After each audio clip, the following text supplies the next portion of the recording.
Maka boleh dikatakan sinergi itu sigma 30 lebih besar dari sigma 300 lebih besar dari 1000, seperti peperangan dagang. Tetapi kalau bersinergi mungkin seperti yang dilakukan atau dialami umat seperti sekarang ini. Semangat bekerja sama 40 tahun yang lalu ketika saya masih di lembaga masjid dikumandangkan tapi sampai sekarang sulit realisasi. Kenapa? Anak panahnya ada ke kanan, ada ke kiri, ada ke atas, ada ke bawah. Yang satu inovasi, yang satu devosi, yang lain menginisiasi, yang lain memprovokasi. Sehingga seperti yang kita teriak kerjasama, bekerja di institusi yang sama, gerakan dakwah yang sama, baru kita kaget ketika kita jumlah sigma, resultan gaya-gayanya ternyata semakin minor. Itulah barangkali kondisi umat seperti sekarang ini, judulnya aku takut. Maka kembali bahwa copet dan yang topet adalah perang dagang. Sigma 300 menang melawan 1000. Apa yang dimiliki? Apakah persenjataan? Bukan. Pengalaman perang? Bukan. Poin pertama, dua komponen untuk sinergi. Kerja sungguh-sungguh fokus ikut komando Rasulullah. Yang kedua tulus, ya, karena Allah. Visi ini yang seringkali tidak begitu tulus, fokus, tembus. Begitu buku saya musuh di universitas. Tulus, fokus, pasti akan tembus. Contoh sinergi adalah peperangan Uhud. Diperkirakan menang, bahkan menang pada sesi yang pertama, tetapi ternyata belakangan kalah. Akibatnya ada satu kelompok pemanah yang tidak fokus ikut komando Rasulullah SAW. Saya kira tidak perlu memaparkan bahwa mestinya sinergi ini bukan salah satu, tetapi menurut saya tinggal satu-satunya modal istihad umat kalau kita mau melenting kegiatan peradaban kita. Satu-satunya. Menurut saya, ayo modal apa? Modal dulu tidak program politik dia tersingkir, apalagi kebijakan publik dia dimusnahkan. Satu-satunya kalau kita mau melenting, ya sinergi komponen informasi secara baik ke kebutuhan ini. Dengan kata sederhana, sinergi itu kalau dalam bahasa Arabi al-yadaini wal-yadaini seperti dua tangan, jangan seperti dua telinga. Apa maksudnya dua tangan? Atau jangan dua telinga? Telinga itu ketokan hukum, kemana-mana, ya, kemana-mana ada Pak Widodo, ada Pak Guru, ada tetapi kemudian ini kadang-kadang tidak sinergi. Kenapa? Saling iri hati karena tidak pernah selalu. Ya. Kenapa yang kanan mau ketemu yang kiri menjauh, yang kiri mau ketemu yang kanan menjauh. Akibatnya ini iri hati. Kalau diberikan antinya, mintanya sama dan persis. Ini 1 gram, nggak mau ini 1 gram, 10 gram, nggak mau. Sama-sama 1 gram ini bulat di kotak, nggak mau. Ini dua telinga. Tetapi coba sinergi kalau yang ini dua tangan itu nggak pernah kelihatan bersama-sama, satu depan, satu belakang, nggak ada waktu ini. Tetapi dia tahu berempati. Ketika yang ini yang gagal, yang kanan nggak usah diminta, dia akan membantu, tunggu atau membantu. Yang kanan gagal, yang ini gagal bareng, tunggu. Dan dia tidak terima. Yang kanan dikasih arloji, yang kiri nggak pernah minta arloji. Yang kiri juga minta arloji. Yang dijual berapa ya sebenarnya? Yang satu kasih cincin, yang lain tidak minta cincin. Dan mereka rela dengan job description-nya masing-masing. Tangan kanan itu bagian yang enak-enak, ya, salaman, dicium, terima angpau, apalagi kita makan. Coba bagian tangan kiri, enggak enak-enak. Bagian depan, ya. Sepengetahuan saya tidak ada tangan kanan, ini jadi tangan kiri juga tidak pernah milih jadi tangan kanan. Jadi masih kita sungguh-sungguh ya bekerja di job description yang berhasil disebut dengan yang saudara serius dengan saudaranya, demikian yang cendekiawan. Terakhir, saya kira ini perintah Allah. Do'ulikman ikmanu ala makanan itu ini amin. Surat 6, 1 dan 5. Katakan kepada Muhammad, kepada kaum ikmanu, pekerjaan kamu di tempat sesuai dengan job description. Bekerjalah kamu secara profesional di tempat masing-masing. Ini ambil hukum demikian. Assalamualaikum warahmatullahi wabarakatuh.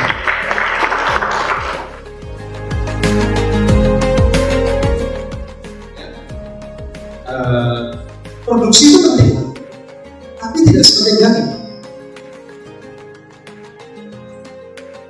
Jadi kalau kita hanya fokus pada produksi beras, tapi kita tidak jaga beras, kita tidak dapat nilai tambah yang cukup.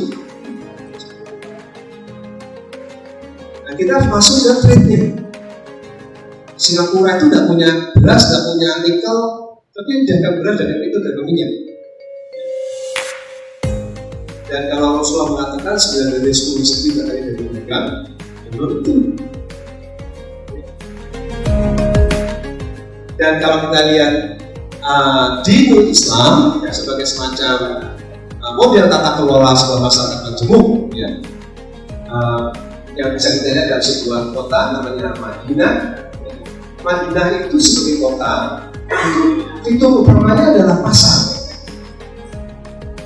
Perdagangan. Nah, kita sekolah-sekolah kita itu tidak mencerdaskan secara finansial. Jadi financially kita itu kebanyakan illiterate, melek buta huruf keuangan. Sampai hari ini Muhammadiyah ini masih mengatakan riba itu tidak apa-apa. Itu menurut saya karena tidak cerdas secara finansial. Jadi kita tidak mungkin keluar dari jebakan kemiskinan ini dan terlalu fokus pada komoditi, tidak tepat dengan ya. Jual nikel, jual minyak, ya sebagai produsen dan sebagai pedagang. Harga minyak, harga nikel masih ditentukan di Singapura atau di New York. Nanti kita belum jadi begitu. Lalu kalau gagal jual komersnya, duitnya pakai apa? Dan sekarang orang mulai meninggalkan dolar. Nah, itu arahnya udah benar. Rusia dan China malah sudah masuk ke military agreement mengenai penggunaan mata uang berbasis emas. Jadi sudah mengarah ke jadi saya kira ini karena jadi yang membuat kita tuh miskin itu bukan karena kita bodoh, tapi kita lagi riba itu. Riba inilah yang menguras kekayaan kita, ya. Mekanismenya mungkin melalui strategic transfer pricing itu ya, kayak namanya bagus. Kayak apa? Strategic transfer pricing, ya. Jadi saya kira ini yang kita terlalu buta karena perdagangan dan sistem keuangan, ya. Dan kita digadali terus, ya. Suatu ketika kita tahun 2000-an ada teman dari Inggris dan teman saya ITS, dia mengatakan Daniel, orang Indonesia itu kalau korupsi itu amati dulu. Kalau kami ini korupsinya canggih sekali, dia itu melalui dulu.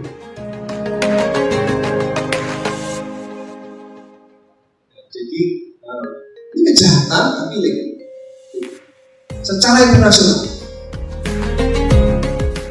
Nah, kalau sekarang terjadi krisis, ini apakah nanti punya dampak secara nasional? Kita masih belum tahu, ya. Tetapi dedolarisasi itu saya kira perubahan penting untuk kita cermati. Saya punya tesis untuk melengkapi saja, untuk menyadarkan. Ada buku yang bagusan terbit, lama, yaitu buku lain hampir kurang lebih setengah tahun yang lalu, itu seorang profesor Turki dari Amerika, namanya Ahmet Ebu, yang menulis buku tentang otoritarisme, kemunduran Islam dan otoritarisme. Dengan kata lain begini, selama ini kalau berbicara kemunduran Islam ada dua tesis, ada dua pendapat. Pendapat yang pertama mengatakan karena kolonialisme, dan termasuk Pak Daniel masih senantiasa bias berpikir ini.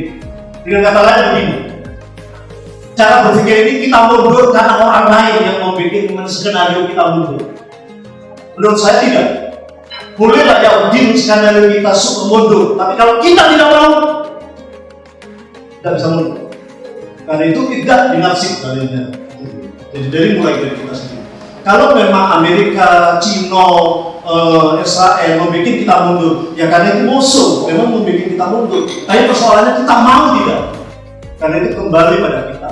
Nah, jadi selama ini kalau menurut buku ini ada 3 tesis. Tesis yang pertama, Islam mundur karena pada kolonialisme.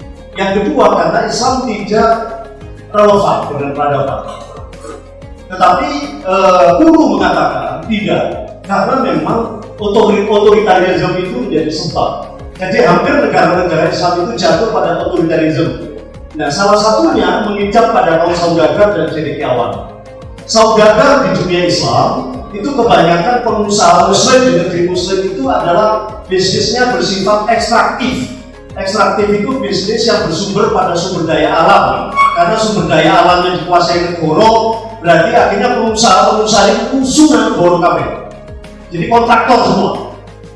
Termasuk kaum cendekiawannya tidak menjadi kekuatan alternatif pada state karena memang menggantungkan bayarannya pada negara. Jadi karena negara yang kuat akhirnya semuanya berada di dalam otoritarisme negara.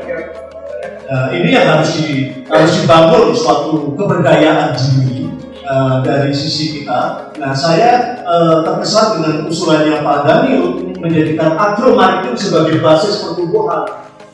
Jadi kalau kita tambah kompor itu ditekan borong apa? Sekarang ditekan Cina, gitu. Nah, sekarang tinggal apa itu laut yang masih belum, mungkin juga sektor pertanian mungkin masih belum. Sektor ini harus kita kembangkan dengan entrepreneurship.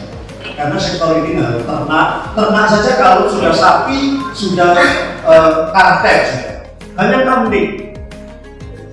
Jadi dan terakhir supaya tidak stres kabeh, ya jujur saja Pak Daniel, kita umat Islam ini baru sadar kalau ketinggalan ekonomi itu setelah reformasi dan setelah adanya ini. Era keterbukaan informasi lah sehingga kita akhirnya bisa mengakses misalnya informasi tentang aset nasional yang dikuasai 80% oleh non-muslim. Dulu zaman Pak Harto, kita tidak punya akses data ini, kecuali BPJS. Nah, belakangan karena ada ini kita sadar, oh ini ketinggalan ternyata. Dan saya dengar kemarin dari Mas Yus, Cak Nur saja mengatakan, Yus, ini terlambat ini. Betul. Karena itulah kawan-kawan sudah berproses ya, memang terlambat tidak apa-apa, ya karena kita tidak apa-apa. Tetapi usul saya, mari kita bangun bisnis muslim dengan kejujuran. Karena sesuatu yang dibangun di atas ketidakjujuran palsu, dan kepalsuan itu tidak abadi. Jadi kalau sekarang kapitalisme maju, saya yakin sebentar lagi rontok. Kalau hari ini Cina, Tiongkok maju, saya yakin sebentar lagi rontok. Kalau dia dibangun di atas ketidakjujuran. Nah, saya berharap melalui ISMI dan IJMI ini, mari kita bangun entrepreneurship baru dengan basis jujur.